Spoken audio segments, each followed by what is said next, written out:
Sneuzelène a été créé en Hollande dans le milieu du handicap, il y a maintenant à peu près 35 ans.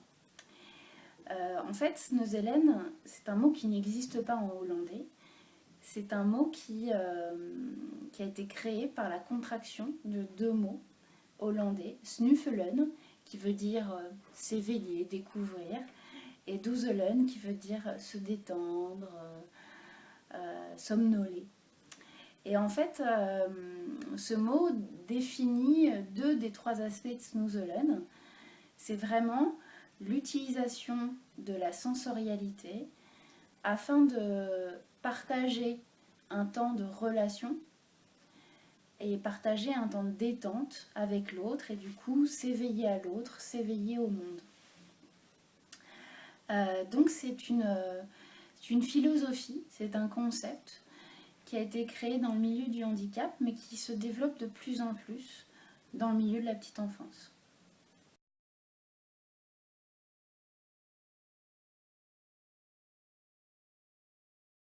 Alors l'intérêt, pourquoi utiliser Sneuzelène auprès des jeunes enfants?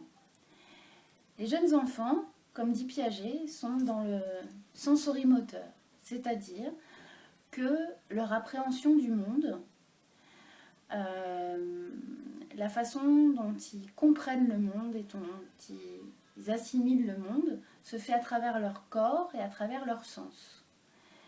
Et eux, pour l'instant, n'ont pas encore le langage. Ils vont communiquer principalement à travers leur communication non verbale. Et ils vont comprendre le monde, ils vont rentrer en relation avec le monde et avec les autres à travers leur sens et à travers leur corps. Donc, la sensorialité, c'est un langage universel. C'est une façon qu'on a tous, même si on a, nous adultes, atteint le niveau du langage, on a tous une appréhension du monde à travers nos sens. Seulement, quand on est adulte, c'est devenu un peu plus inconscient. Et du coup, pendant une séance Sneuzelène, on se met au niveau de l'enfant. C'est-à-dire qu'on va utiliser le sensoriel pour communiquer avec lui, pour lui faire mieux assimiler le monde. C'est-à-dire qu'on va utiliser la sensorialité de manière qualitative et comme mode de communication privilégié.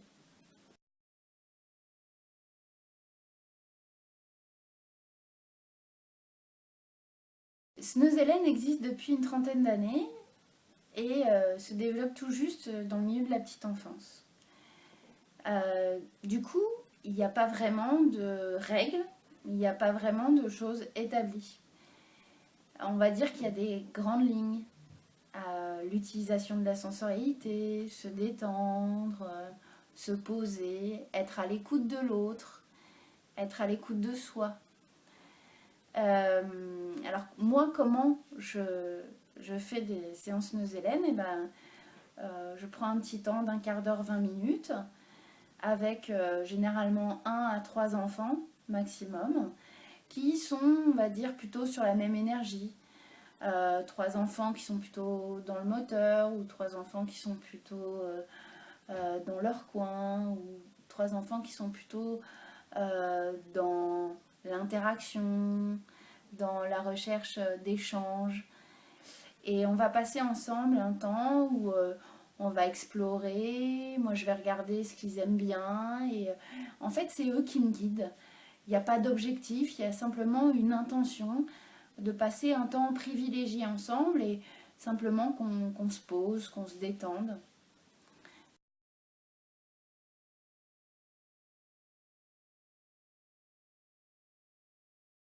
Alors c'est très important de comprendre que Sneuzelène, ce n'est pas que le matériel. Le matériel n'est en fait qu'un traducteur entre vous et l'enfant. Parce que vous, vous êtes dans le langage principalement, dans la pensée, alors que l'enfant va être dans le mouvement et dans la sensation. Et le matériel sensoriel va permettre de construire un pont afin de construire une relation privilégiée avec l'enfant. Et l'idée, c'est vraiment que c'est une attitude, que c'est une motivation.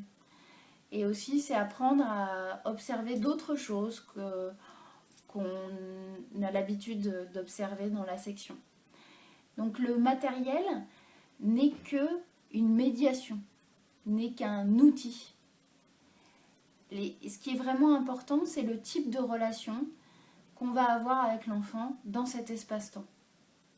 Donc c'est pour ça qu'il est très important de pouvoir se former au moins une journée pour comprendre les enjeux, pour comprendre ce qui se passe, quel est l'intérêt de Sneuze-Hélène, avec quoi on rentre en relation avec les enfants, et puis surtout d'expérimenter, de voir si ça nous plaît ou pas, si on est motivé par cette médiation, cette philosophie particulière, ce temps particulier qu'on peut passer avec les enfants.